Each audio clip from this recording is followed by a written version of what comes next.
Okay, let's talk about our default programming and what effect the autopilot software in our heads has on our lives. It's something that I was just thinking about, and how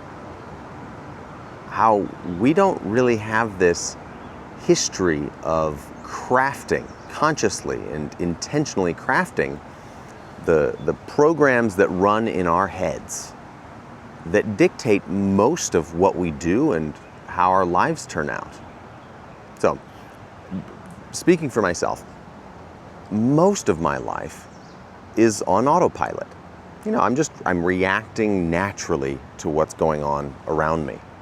And, there's certain routines that I fall into. And, there'll be some spontaneous moments every once in a while. But generally speaking, I'm running on habit and routine.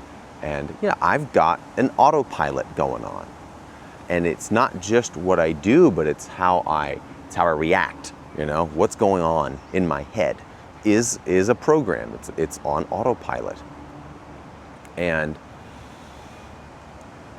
the part that I think is really important that I get and that all of us get is that those programs, that autopilot software, that was crafted in childhood by our parents, by our social environment, the physical environment, and then our society, what kinds of movies we were watching or books we were reading, or everything like that is piled into the making of these autopilot programs that are really in charge of our lives.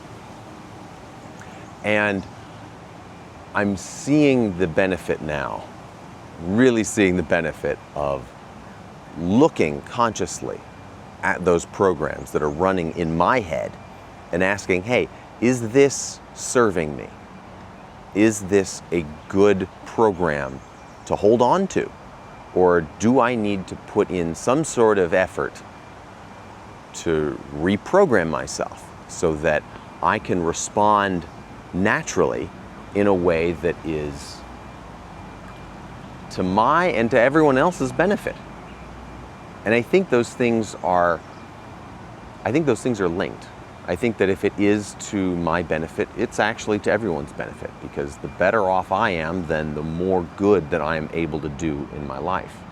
And so it's an act of goodwill to work on myself, to work on improving how I respond to situations, how I approach my life. So thinking about some of my automatic programming, one of them that I've actually made a lot of progress on would be any sort of criticism to me, I'm less reactive to now. I'm not saying it's perfect by any means, but I'm at a point now where I can get some sort of critical feedback and it doesn't immediately send me into defensive mode. I actually can think about it and receive it first and be like, oh, yeah, you're probably right. That sounds like me. And just right there, that one change in my automatic programming, massive benefit. Mostly seen in my own family, where now I'm able to respond to what are, frequent occurrences, I think, in a lot of families where you have to work out issues. You have problems. And those problems are often, attributed to one person. You can look at that however you want, but you usually are ending up where you've got an issue with your spouse, or your spouse has an issue with you, and you need to figure that out. And if you respond the way I usually did, with defensiveness, by trying to protect yourself, your fragile ego, then you're going to have a lot more problems. And you're not going to get to the point where you have addressed your issues. Because we've all got a lot of issues. And I was constantly pushing back the the feedback. I was sort of rejecting what was actually there to help me. Because when there's a problem, when there's pain in your life, that's information that we need in order to move forward and get above the problem, move beyond it, go past it, to get better so it stops being a problem. And I was always so eager to deny that there was something wrong with me, rather than use the feedback as the valuable tool that it is.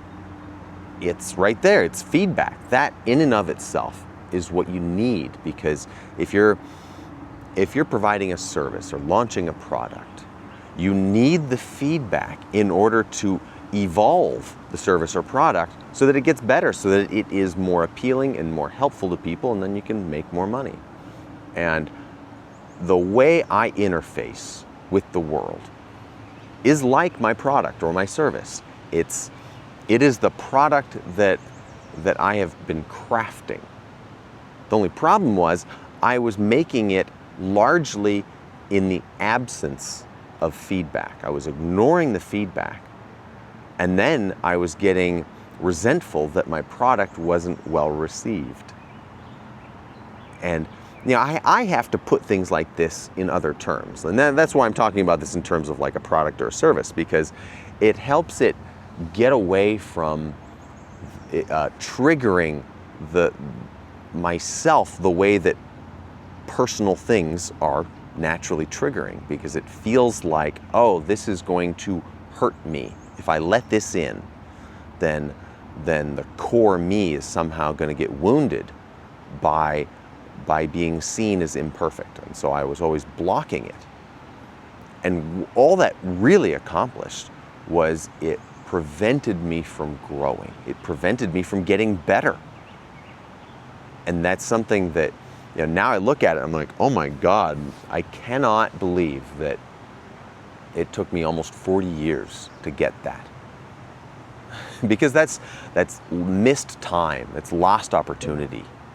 And on one hand, I'm a little embarrassed that it's taking me this long. On the other hand, I'm really grateful that I'm getting it now, and I'm hopefully moving beyond that. And I can see it already in my life. It's playing out, that my ability to receive feedback from either a person or just from the universe, because my situation, my life, is nothing but feedback. It's telling me exactly how my internal environment is landing on my external environment. Because what happens in here is what I then experience in my external world. And so it's all beautifully perfect feedback. And I can use that if I'm willing, if I'm conscious of it, if I have the right mindset. I can use that to get better, to create a life that has more fulfillment, more reward, more joy, more feeling. And it also means now I can look at my problems, the things that are bothering me, the things that are nagging at me, all of the issues. I can look at them instead as, these are my sources of growth. This is where I go to get better. That's what it is. And, I think about it sometimes like a role-playing game. I loved playing, the first game that I really fell in love with, was Legend of Zelda Ocarina? I think it's Ocarina of Time. That game just blew my mind, and I loved it. And it's a role-playing game, an adventure role-playing game, where, you're gaining skills, you're collecting tools and items and potions, and you're faced with these different challenges that you have to overcome, right? Basic video game stuff. I'm sorry, I don't know why I'm explaining what video games are to you. But that is life. And it's just that in my life, instead of finding coins in bushes, although there might be coins around here, I don't know. But instead of finding coins in bushes or smashing clay pots to get potions or whatever it was in the video game of your choice, instead of that, my challenges are, oh man, you know, my career needs a lot of work. And that's a complicated one because there's a lot of different issues leading to that. Or my relationships need a lot of work. Here are the problems that I have in my relationships. Let's start examining how we can work on those. Or just my physical environment. Messy house. I have a really messy house most of the time. My garage is full of unpacked boxes from our last move. And that is a reflection, a perfect reflection of my internal environment. I've got things in here that I have not unpacked and dealt with. And that's part of the reason why I've got boxes in my garage that are unpacked and not dealt with. And the headspace that I need to move forward, to get better, to deal with those issues, the headspace I need is seeing those things as my sources of growth. Do I want to get better? Do I want to have a better life? Then I look at my problems. Okay, these are my missions. Let's find one that is acceptable, that is approachable to me at my current level, at my current level of, we'll say, fitness.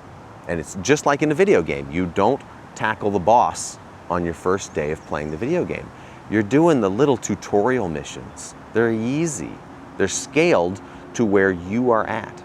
And that's what I need to do in my life. And that's what I'm trying to communicate here, that looking at your life as this series of missions, and you pick the one that is appropriate to you in the moment, based on what do you need the most right now, and what are you capable of doing.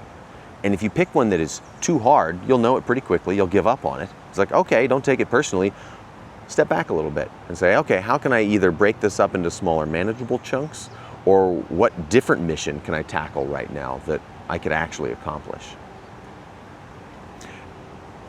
But if your default programming is to look at life as something that is happening to you, that you don't have control over, that you're getting hit over the head with something over and over, and you don't see the lesson, the feedback, the loving feedback that you're getting. If you take it all personally, like I did, then you just never grow and you don't get a chance at something better. But I think a lot of us have a default view that the feedback that we're getting is personal and not coming from a place of love. And that means we interpret it all as a cold, heartless attack on our core selves. And that makes us want to build a wall and prevent it from touching our sensitive egos. But it's all perspective. It's all how we come at life, what we've got inside. That's it. Thank you. And I'll see you next time.